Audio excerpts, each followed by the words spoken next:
누가복음 1장 27절부터 38절까지의 말씀을 봉독하여 드립니다.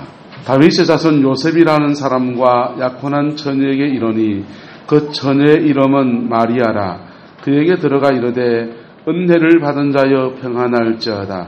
주께서 너와 함께 하시도다 하니 처녀가 그 말을 듣고 놀라 이런 인사가 어찌 됨인가 생각하며 천사가 이르되 마리아여 무서워하지 말라. 내가 하나님께 은혜를 입었느니라. 보라 내가 잉태하여 아들을 낳으리니 그 이름을 예수라 하라. 그가 큰 자가 되고 지극히 높으신 이의 아들이라 일컬음질 것이요 주 하나님께서 그 조상 다윗의 왕위를 그에게 주시리니 영원히 야곱의 집을 왕으로 다스리실 것이며 그 나라가 무궁하리라. 마리아가 천사에게 대답하되 나는 남자를 알지 못하니 어찌 이 일이 있으리이까. 천사가 대답하여 이르되 성령이 내게 임하시고 지극히 높으신 이의 능력이 너를 덮으시리니 이러므로 나실 바 거룩하신 이는 하나님의 아들이라 일컬어질 것이니라. 보라 내 친족 엘리사벳도 늙어서 아들을 배웠느니라. 본래 임신하지 못한다고 알려진 이가 이미 6달이 되었나니 대저 하나님의 모든 말씀은 능하지 못하심이 없느니라. 마리아가 이르되 주의 여종이오니 말씀대로 내게 이루어지이다 하며 천사가 떠나가니라. 아멘. 언젠가 영국에서 비교 종교학을 연구하는 학자들이 모여서 수련회를 했습니다. 비교 종교학이라고 하는 학문이 뭐냐 하면 여러 가지 세상의 종교들이 같은 점과 다른 점을 연구해보는 학문이 비교 종교학입니다. 서울대학교에도 이 종교학과가 있는데 그 종교학과에서 다루는 종교라는 것이 바로 비교 종교학이에요. 이 비교 종교학에서는 기독교, 불교, 회교, 힌두교, 심지어는 샤머니즘까지 연구하면서 같은 점과 다른 점들, 무엇이 이 종교의 특징인가 이런 것들을 연구합니다. 그런데 이것을 증오하는 학자들이 모였으니까 얼마나 다양한 의견들이 표출되어지겠습니까? 영국에서 모였기 때문에 주제를 이렇게 잡았습니다. 기독교는 다른 종교와 무엇이 다른가? 기독교는 다른 종교와 무엇이 다른가? 그렇게 얘기가 주제가 되었습니다. 이 얘기를 나누면서 사람들이 이렇게 말했습니다. 기독교에서는 하나님이 사람이 되었다라고 주장한다. 바로 성육신을 말하는 것입니다. 하나님이 사람이 되었다라고 주장하니까 다른 종교에 있는 분들도 그렇게 말합니다. 그거 다른 종교에도 있다는, 특별히 샤머니즘이나 그런 종교에 많이 있다는 거예요. 이집트의 파라오는요, 바로라고 하는 왕이잖아요. 바로라고 하는 뜻이 뭐냐 하면 파라오라는 뜻이 태양신의 아들이라는 뜻이에요. 신이 아들이 되어서 육체를 입어서 이 땅에 나타난 존재라서 왕권을 가지고 있는 존재다. 그렇게 얘기한다는 것이죠. 그렇게 말하니까 그런가 이렇게 됐습니다. 우리나라에도 하늘의 가장 높은 신들을 유목민족들은 탱걸이라고 그래요. 탱걸이라고 하는데 이 탱걸이라는 단어에서 가장 높은 자라는 뜻의 단군이라는 말이 나왔어요. 그래서 단군이란 말이, 탱걸이란 말이 우리나라 말 중에도 흔적이 남아있는데 이게 뭐냐면 대가리입니다. 여러분 대가리는 뭐예요? 가장 우두머리를 말하잖아요. 그런데 하늘에 가장 높은 신이 있고 그 신이 이 땅에 가장 높은 자를 냈는데 그 사람이 대가리라는 거예요. 그걸 이제 한자어로 이렇게 바꾸어서 단군이라고 쓴다는 겁니다. 그러니까 하나님이 사람이 되었다라는 것도 다른 종교에도 그런 교리가 있다라는 것이죠. 그래서 두 번째 또 다른 사람이 말합니다. 예수님은 3일 만에 부활하셨다. 그렇게 주장했어요. 그랬더니 부활에 관한 얘기들도 그리스 신화에도 이런 얘기들이 나온다는 거예요. 죽은 자의 부활에 관한 얘기들이 있다는 거예요. 아니 그 부활의 증거가 있냐? 그렇게 말하면 그분들이 할 말이 없을 텐데 그분들은 이제 교리를 가지고 얘기하니까 그런 비슷한 교리를 가지고 있는 것들에 대해서 막 얘기하는 겁니다. 그래서 뭐 기독교가 뭐 다른 종교에 비해서 독특한 게 없네, 그렇게 막 결론이 나는 그런 지경이었습니다. 그런데 이때 문을 삐죽 열고서 영국의 새로운 학자가 한 명이 등장했습니다. 그 사람은 C.S. 루이스라고 하는 사람입니다. C.S. 루이스가 누군지 모르시지요? 여러분, 그 나니아 연대기 영화는 봤습니까? 나니아 연대기 영화를 이렇게 책으로 만든 글을 쓴 사람이 바로 C.S. 루이스예요. C.S. 루이스가 나니아 연대기라는 그 책을 쓸 때는 거기에 사자가 등장하잖아요. 사자가 죽었다가 부활해야 안 해요? 죽었다가 부활하고 사자가 마지막 승리하지 않습니까? 그 사자가 누구 간대요? 바로 예수 그리스도, 유다 지파의 사자가 되시는 예수님을 빗대어서 그 영화를 책을 쓴 거고, 그 책을 영화로 한 것이 히트가 되어서 우리는 나니아 연대기라고 하는 영화를 봤어요. C.S. 루이스가 문을 삐죽게 열고 들어오더니 무슨 일로 그렇게 옥신각신합니까? 이렇게 말하니까 이런저런 얘기를 하는 것입니다. C.S. 루이스가 그 말을 듣고서는 빙그레 웃으면서 그렇게 말했어요. 기독교가 가장 독특한 것은 그 무엇인가 하면은 바로 기독교는 은혜의 종교라는 것입니다. 라고 말했어요. 뭐라고요? 은혜의 종교라는 것입니다. 여러분, 그 말을 들으니까 모든 사람들이 갑자기 머리에 한 대 맞은 것처럼 그런 충격을 받았습니다. 세상에 많은 종교들에는 윤리라는 것이 있습니다. 불교에서 가르치는 팔정도라는 도리에는요, 8가지 정한 도리의 삶을 살아라라고 하는 엄청난 이렇게 얘기들이 하고 있어요. 힌두교에서는요, 인과응보 사상을 말하고요, 유대교에서는 율법을 통해서 죄에 대해서 단죄하시는, 정죄하고 판단하고 심판하시는 분에 관한 이야기를 합니다. 회교에서는요, 이슬람에서는 계율이라는 것을 통해서 죄를 지은 자에게 도둑질하면 손모가지를 잘라버리고, 그래서 심지어 다른 사람 여자를 그렇게 하면 거세를 해버리고 굉장히 엄한 계율을 가지고 있어요. 그런데 기독교라는 종교는 바로 뭐가 있다고요? 은혜라는 거죠. 할렐루야. 여러분, 은혜라는 말이 그러면 무슨 뜻입니까?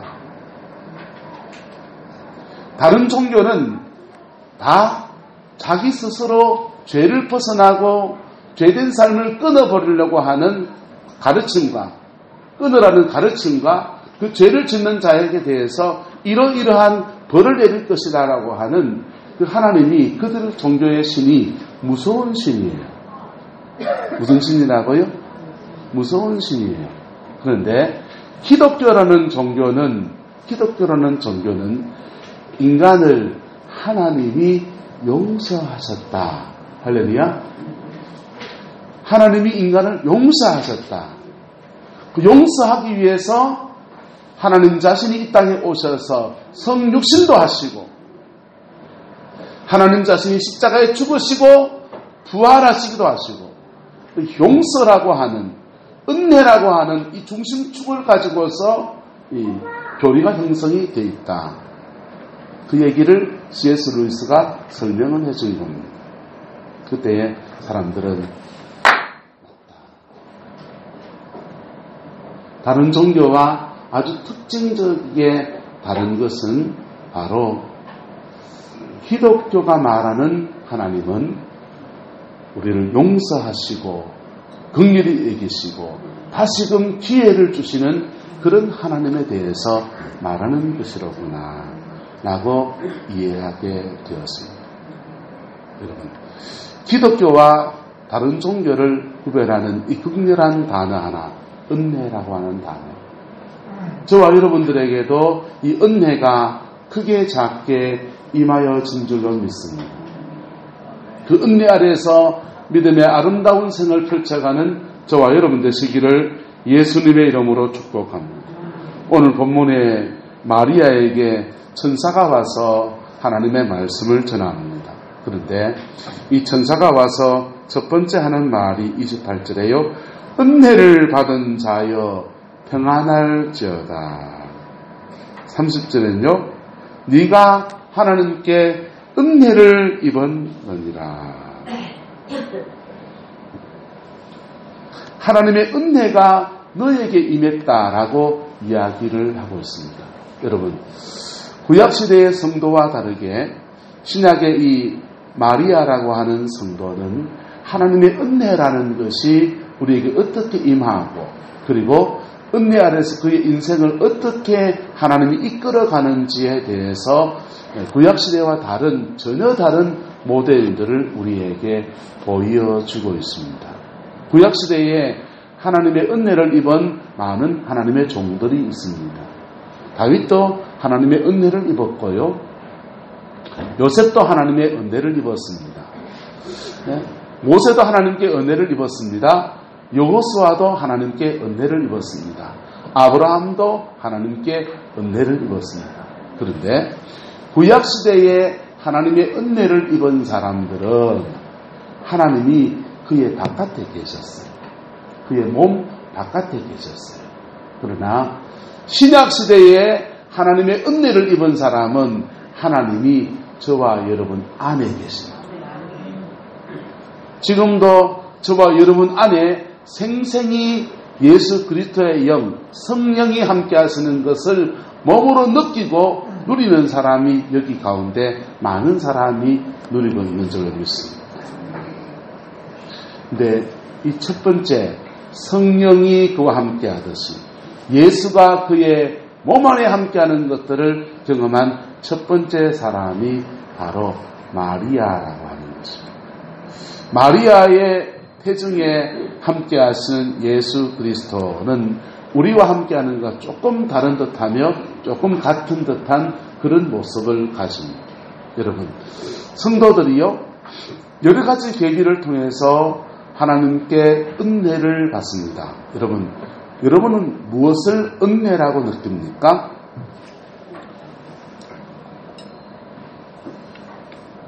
정명자 권사님이 과메기 껍데기를 하루에 200마리 정도를 삐낀대요. 고수시죠? 자, 200마리를 삐끼면은 그거 삐껴가지고 권사님 하루에 얼마 받습니까?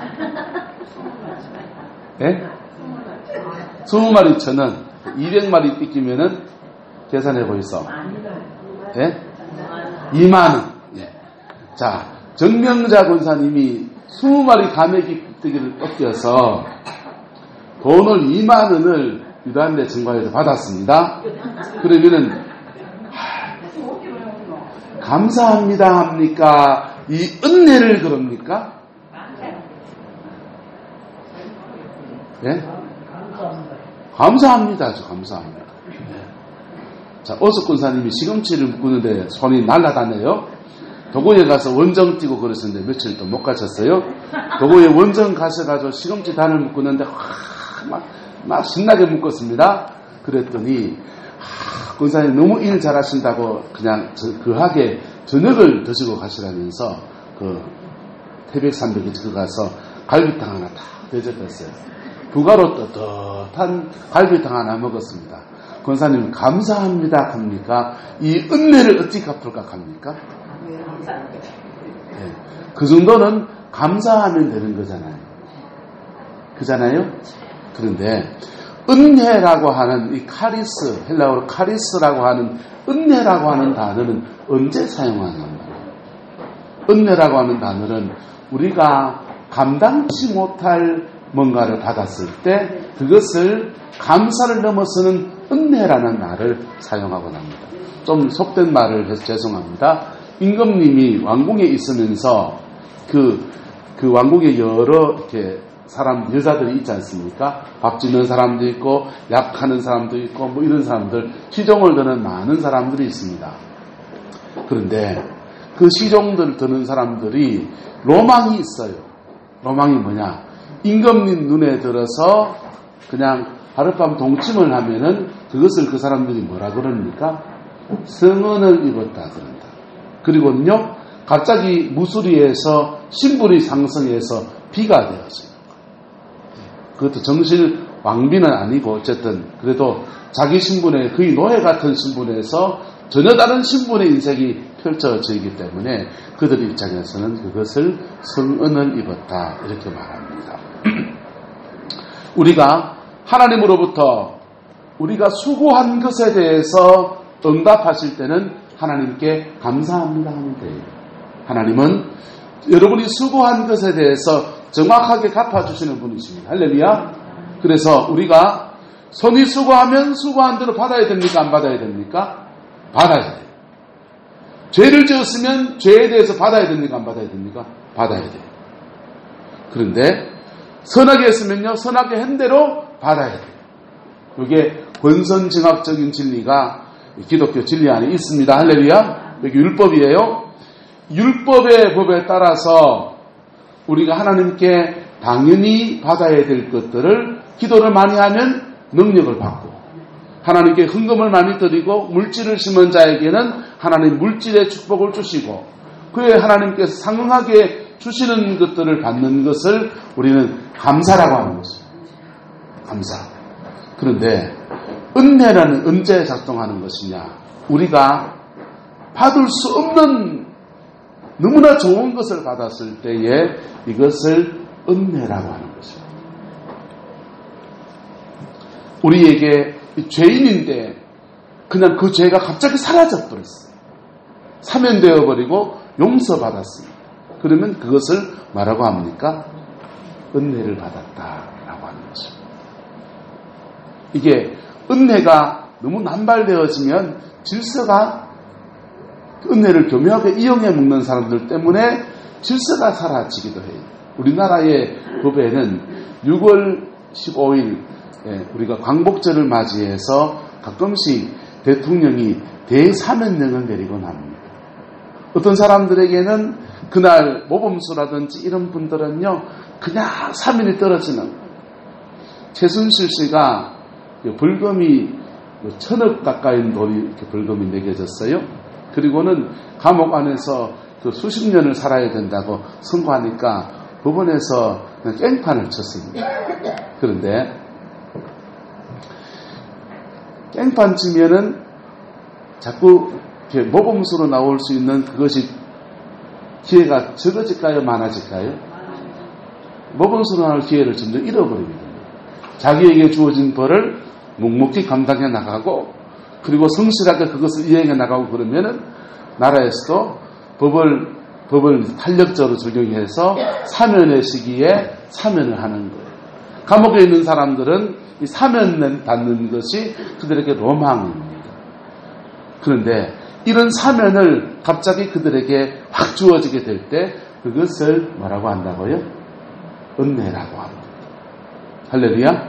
자, 마리아에게 하나님께서 여종이고 그냥 평범한 인생을 살아가는 한 자매에게 성령이 임하시고 성령 안에서 그 수태고지 아기를 낳겠다고 하는데, 그것을 천사가 말하기를 은혜를 입었다라고 말씀해 주고 있는 것입니다.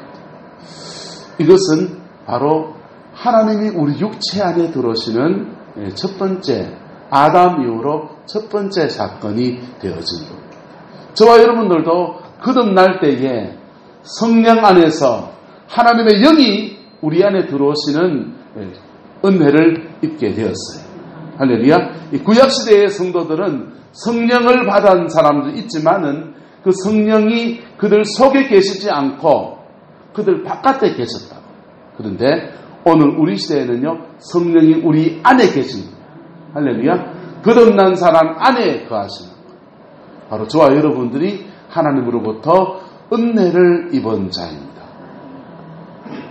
은혜를 입은 자입니다. 그런데 이 은혜를 입은 자는 어떠한 복을 받게 됩니까?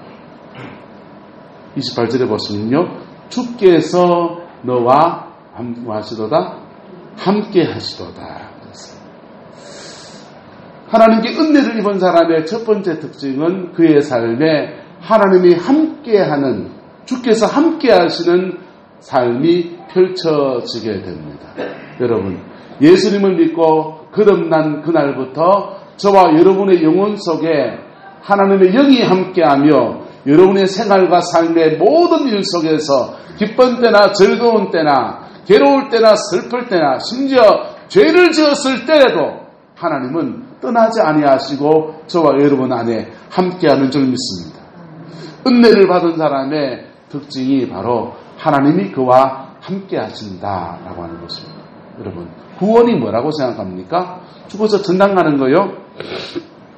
죽어서 천당 가겠죠. 그런데 구원이라고 하는 것은 따라합시다. 하나님과 연결되어 있다. 하나님과 연결되어서 내가 지금 하나님과 함께 거한다는 거예요. 이게 구원이에요. 천국에도요, 죽음을 넘어서 그분이 함께 계시니까 그분과 함께 가는 거라고요. 그래서 지금 이곳에서 구원을 이룬 사람이 천국에서도 구원을 이루는 거예요. 지금 이곳에서도 주님이 함께하는 것을 누리지 못하는 사람은 죄송합니다. 여 앉아 계셔도 죽음 넘어가도 전당은 못 가요. 저와 여러분은 거듭나야 하는 것입니다. 할렐루야. 거듭날 때 하나님의 영이 함께하면서 은혜를 입은 자가 될 때 그때부터 그의 영혼은 구원받은 사람의 반열 속에서 세워져 가는, 만들어져 가는 그러한 축복을 누리게 되어집니다. 여러분, 하나님과 함께 하는데, 하나님이 그와 함께 하는데, 이 하나님이 함께 하신다는 의미가 우리의 삶의 다양한 모습으로 나타납니다.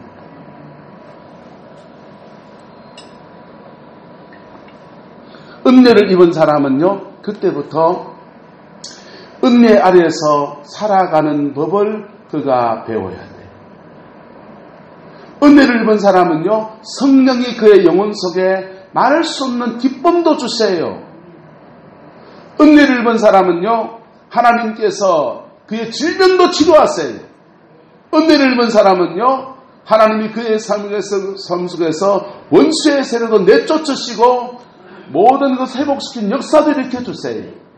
은혜를 입은 사람은요, 하나님의 성령 안에서 세상의 여러 가지 일들 속에서 형통의 복도 누리기도 합니다. 그런데 그런 기쁨을 누리기 전에, 그런 좋은 일이 있기 전에 반드시 지나가는 여정이 뭐냐? 바로 하나님과 함께 사는 법을 배우는 여정입니다.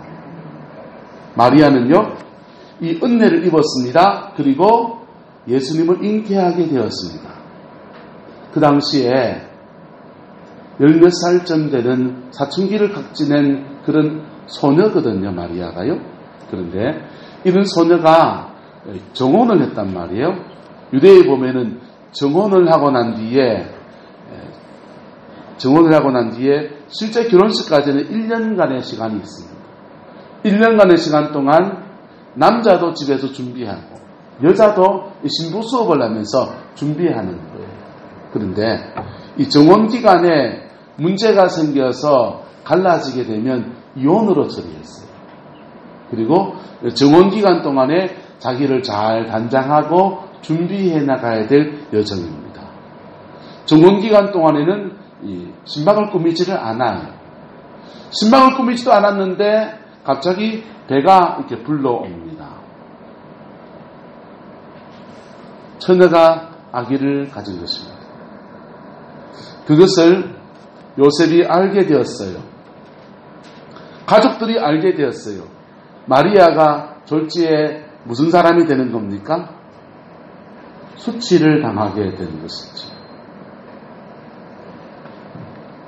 요즘은 처녀가 안 낳고도 잘 사는 사람 많이 있습니다. 이 당시에는요, 처녀가 아기를 가지면 돌로 쳐 죽였어요.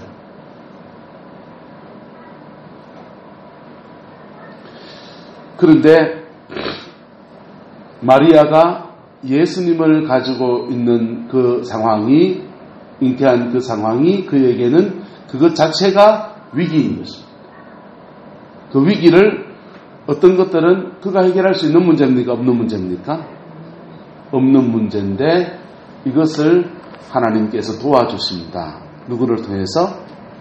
요셉을 통해서. 가만히 끊고자 했던 요셉에게도 나타나셔서 네 아내 마리아 데리어 오기를 두려워하지 말라. 그에게 잉태된 것은 하나님의 성령으로 된 것이라는 말씀을 주셔서 요셉이 그의 아내를 데리고 오고 그 아기를 낳을 때까지 동침하지 않고 이렇게 지켜줍니다. 그렇게 해결해 주세요. 어떤 것들은 하나님께서 그냥 해결해 주세요. 어떤 위기는요, 아기를 낳자마자 베들레헴에서 아기를 낳았는데 아기를 낳고 난 뒤에 동방의 박사들이 와서 경배하는가 하면 갑자기 천사의 음성이 떠들립니다. 아기를 헤롯 왕이 죽이려 하니까 너희들은 애국으로 도망을 가라는 거예요. 평범한 한 가정에 예수님을 잉태하고 난 뒤에 갑자기 온갖 위기를 겪으면서 애국에 도망갔다가 갈릴리에 정착해서 낯설고 물서는 갈릴리 생활하면서 그렇게 그들이 생활과 삶을 꾸려갑니다.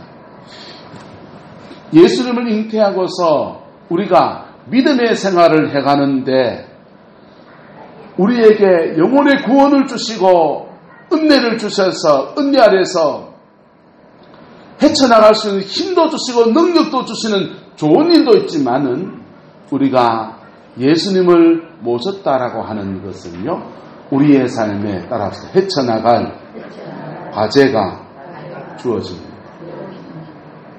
예수님 안에서 우리의 삶을 헤쳐나갈 과제들이 막 주어지게 되는 거예요. 그때 믿음을 지켜야 됩니까? 믿음을 버려야 됩니까?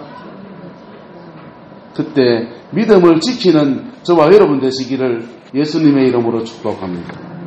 성경에 보면은 그렇게 은혜를 입은 자들이, 하나님의 은혜를 입은 자들이 그 은혜를 저버리는 사람들이 가끔씩 등장합니다. 구약시대 사울이라는 사람은 하나님께 은혜를 입은 자였습니다. 그런데 하나님의 은혜 아래서 행하지 않고 점점 더 은혜를 거역하는 삶을 살다가 그 인생이 불행해지는 거예요. 반면에 은혜를 보답한 사람들도 있습니다. 흥부와 놀부의 그런 제비처럼 다리 이렇게 고쳐줬더니 제비가 박씨 물고 와서 그렇게 하듯이 은혜를 보답하고 은혜 가운데서 그 인생에도 그 하나님의 사명에도 아름다운 열매를 맺는 사람들이 있습니다. 대표적인 사람들을 들자면 성경에 참 많이 나오지만 저는 에스더를 들고 싶어요. 오늘 시점에. 에스더는 하나님께 은혜를 입었습니다. 그리고 신앙 안에 자라났고 아하스웨로 왕의 왕국의 왕비가 되었습니다. 그는 은혜를 입어서 유다 백성 모두가 죽을 위기 속에서 그만 홀로 살아남을 수 있는 그런 신분을 가지게 되었습니다. 그런데 그가 가지고 받은 그 은혜 때문에 은혜에 보답하는 삶을 삽니다. 그랬더니요, 유다 백성 모두를 구원하는 하나님의 축복의 통로로 그가 쓰임받게 되어진 것입니다. 그런데요, 그렇게 하나님의 축복의 통로로 쓰임받게 되니까 하나님이 에스더를 기뻐하실까요? 안 기뻐하실까요? 기뻐하시지요. 기뻐하셔서 이 에스더가 전처인 와스디의 아내를 양육하게 되는데요. 와스디의 아내를 통해서 이스라엘 백성이 1차 포로기한을 할 수 있는 축복을 누리게도 하십니다. 그 왕위의 위에 하나님이 계속 세우시는 은혜를 베풀어 주십니다. 여러분의 인생과 삶이 은혜 위에 은혜를 받는 은혜가 있기를 예수님의 이름으로 축복합니다. 어떤 사람은 예수님 때문에 거듭나는 은혜를 입습니다. 그런데 거듭나는 은혜를 입고 난 뒤에 신앙이 전혀 자라나지를 않아요. 신앙이 전혀 자라나지는 않아요. 여러분, 아기가 잉태하고 태어나서 그 다음에 돌 지내고 두 돌 지내고 세 돌 지내면 애가 자라나가야 됩니까? 가만히 이래 있어야 됩니까? 자라나야 되잖아요. 신앙이 전혀 자라나지를 않아요. 한국교회는 유달리도 이 은혜라는 단어를 많이 사용합니다. 그리고 체험적인 신앙의 사람들이 한국교회에 너무나 많이 있기 때문에 이런 말들을 설명하기 그렇게 어렵진 않아요. 그런데 은혜를 받은 자로서 신앙이 자라나는 저와 여러분 되시기를 예수님의 이름으로 축복합니다. 그럴 때 받은 은혜에 보답할 수 있는 믿음이 그에게 생성되어지는 거예요. 나는 이런 은혜를 입었습니다. 그런데 안 자라나요. 하지만 은혜는 받아야 됩니까? 안 받아야 됩니까? 이 사람 얘기합시다. 은혜는 받고 볼 일입니다. 은혜를 받는 은혜는 받고 볼 일이에요. 왜? 놀라운 거는요. 은혜를 받을 때 그 받은 은혜가 우리 안에 들어오시면요. 그분은 인격이시거든요. 그 성령님은 우리를 떠나신다, 안 떠나신다? 안 떠나신다. 마리아가요. 예수님을 잉태하고 난 뒤에 어쩌면 마리아가 그 인생에 닥치는 여러 가지 환난들 때문에 이거 후회했을지도 모릅니다. 와, 은혜를 입어서 너의 태에서 다윗의 왕가가 일어나게 될 것이고 야곱의 집을 다스리게 될 것이라는 축복의 말을 들었는데 그 일이 언제 이루어질는지 마리아는요 고생만 자꾸 늘어나는 거예요. 사랑하는 남편에게서 버림받을 위기를 한번 겪었고요. 죽음의 위기를 겪으면서 베들레헴에서 저 애국까지 도망치게 됐고요. 그 애국에서부터 갈릴리 땅에 와서 정착해 살아가면서 마리아의 삶 속에 뭐나 즐거움만 있었겠습니까? 그리고 마리아의 남편 요셉이 죽었어요. 죽고 난 뒤에 가정의 법통을 이어가야 될 맏아들이 예수님이잖아요. 예수님이 공생애를 시작하면서 바로 그냥 하나님 나라의 일을 하면서 가족을 안 돌봐버리는 거예요. 예수님이 공생애를 보낼 때에 마리아가 마냥 기뻐한 것이 아니었어요. 마리아는 몇 번이나 성경에 한 번 나오는데 한 번 자기의 가족들을 보내고 당신도 직접 오셔가지고는 만나러 왔다는 거. 만나러 왔다는데 예수님은 만나줍니까? 안 만나줍니까? 당신의 모친들과 당신의 형제들이 당신을 만나러 왔나이다. 그러니까 예수님이 그냥 이런 죄 거절하면 이렇게 말합니다. 누가 우리의 형제고 누가 우리의 모친이냐. 여기 둘러앉아 있는 내 제자들이 내 모친이고 내 가족이라는 거예요. 예수님이 자신의 가족과 의절한 것처럼 그렇게 말씀하시는 거예요. 아니 예수님이 왜 그렇게 말씀하십니까? 마리아의 영혼의 상태입니다. 마리아는 예수님을 잉태하고 나고 은혜를 입은 자가 되었지만은 마리아의 평생에 영광을 누리고 예수님 때문에 영화를 누린 적이 한 번도 있다 없다? 없어요. 고생만 짓다 하지.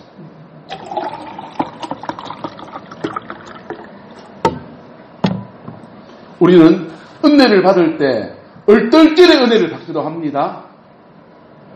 어떤 계기로 몸이 아파서 뭐 하다가 교회에서 그냥 같이 기도하다가 어떤 이런저런 계기로 은혜를 받습니다. 그런데 그 은혜를 받고 난 뒤에 직사게 고생할 사람이 있습니다. 마리아에게 하나님이 천사가 나타나서 뭐라고 그럽니까?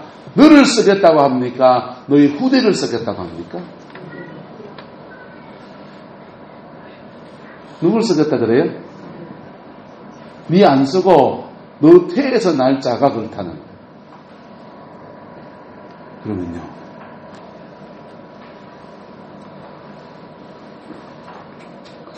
사단은 가만히 있습니까?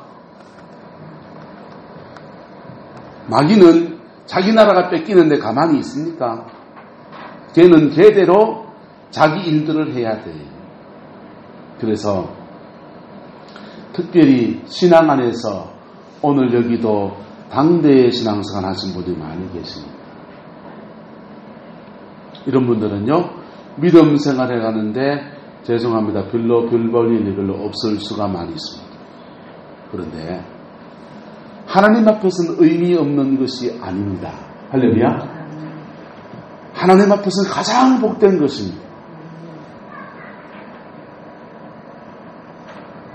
그 여정을 헤쳐주면요, 그 여정을 광야의 길 같은 그 여정을 걸어가면요, 하나님이 그 후대를 들어서 아름답게 사용하십니다.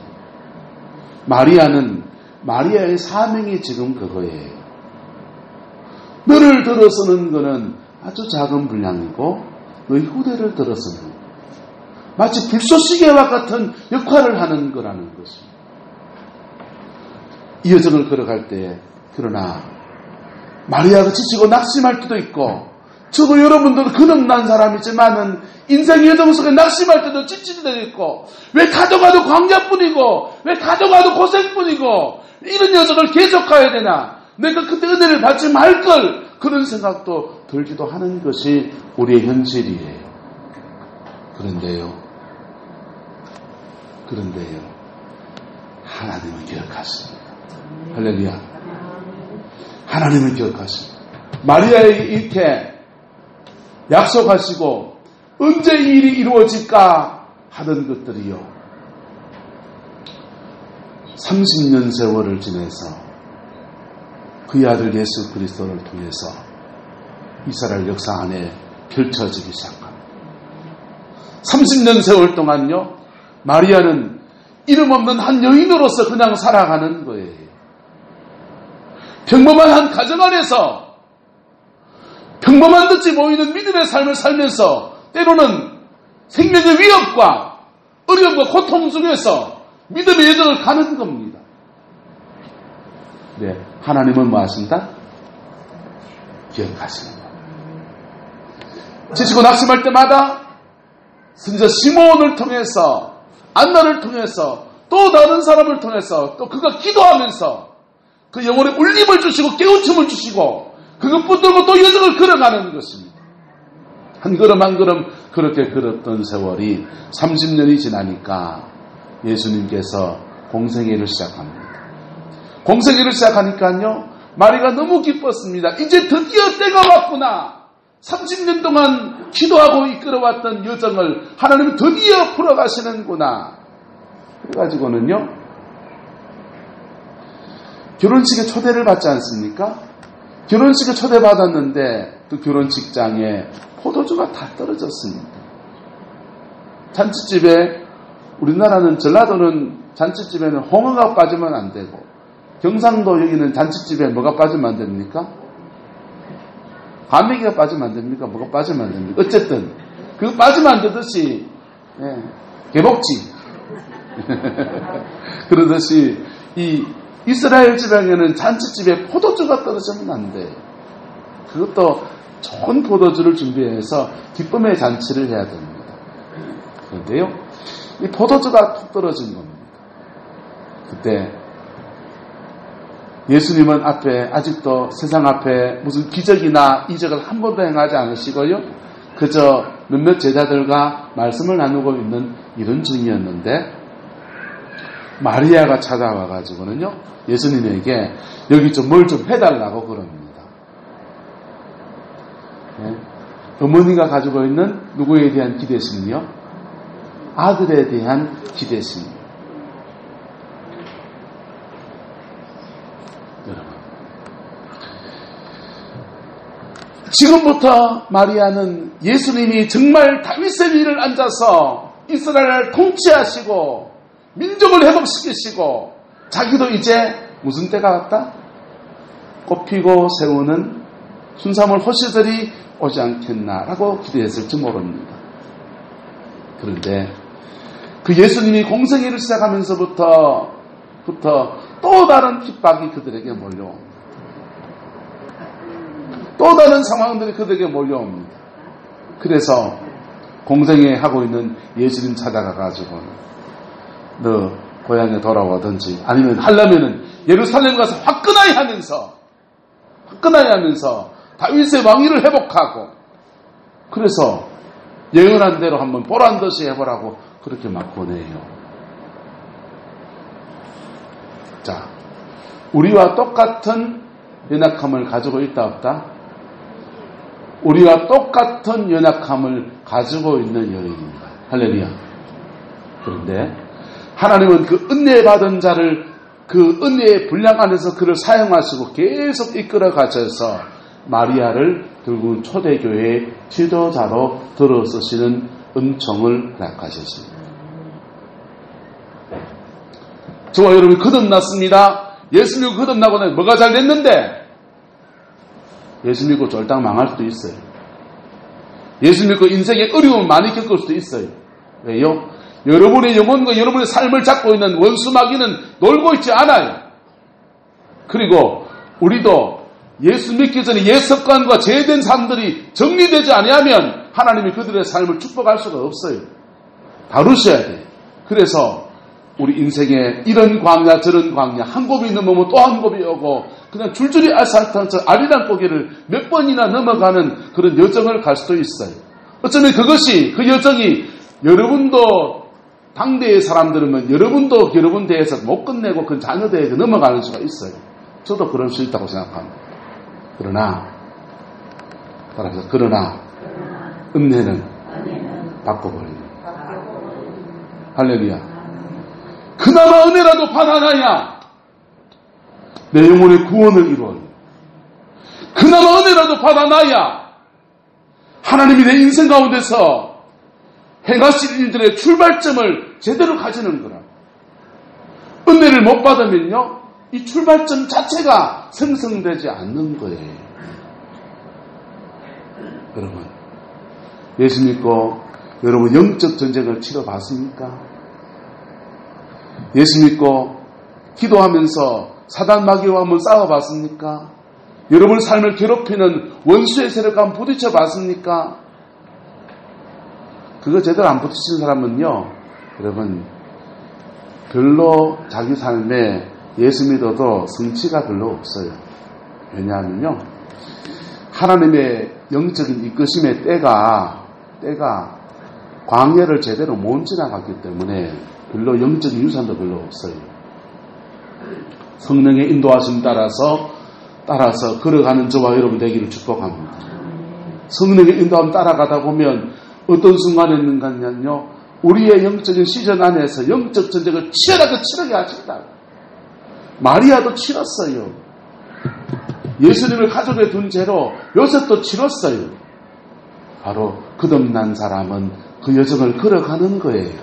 그런데 그 여정 중에서 우리 힘으로 다 못 가는데 하나님이 함께 가시는 거예요. 내가 너를 함께하고 떠나지 아니하리라. 그 약속의 하나님이 그를 계속 이끌어 가셔서 결국은 요셉처럼 마리아처럼 믿음의 수많은 사람들처럼 반드시 승리하는 그 자리에 세우시는 역사를 이루어가는 겁니다. 그럼 예수를 믿고도 은혜를 받았는데도요, 죄된 삶으로 막 걸어갑니까? 하나님의 은혜가 오면은, 예수님이 우리 안에 계시면은 우리 안에서 뭐 하시느냐? 우리 안에 하나님 나라의 선한 양심으로 우리 안에 작동하세요. 그래서 성령 받은 사람이 죄 잡고 지으면 마음이 평안이 깨져요. 여러분 마음속에 성령이 주시는 평안함이 늘 머물러 있기를 예수님의 이름으로 축복합니다. 그걸 따라가다 보면요, 그 선한 양심이 우리 속에서 놀라운 일들을 행해 나가십니다. 아가서에는 이렇게 되어 있습니다. 내 마음에 사랑하는 자는 내 마음 가운데 모략한 주머니라는 거예요. 우리 마음 안에서 모략한 주머니, 모략한이 뭔데요? 모략한은 지체에 넣는 방부제와 같은 거예요.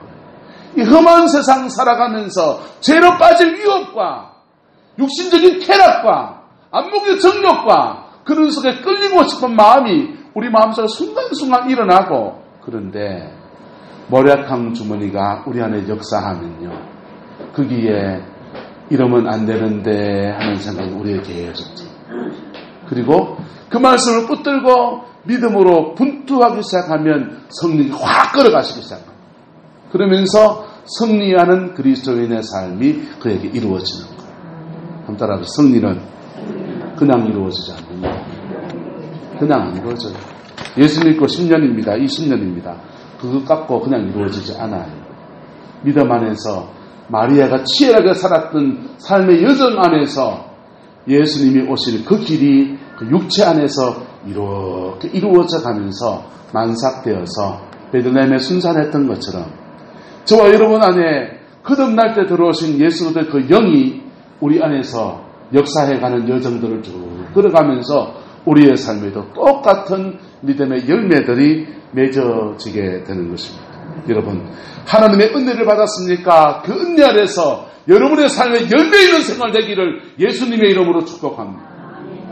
신앙 안에서 열매를 맺는 수많은 사람들이 나옵니다.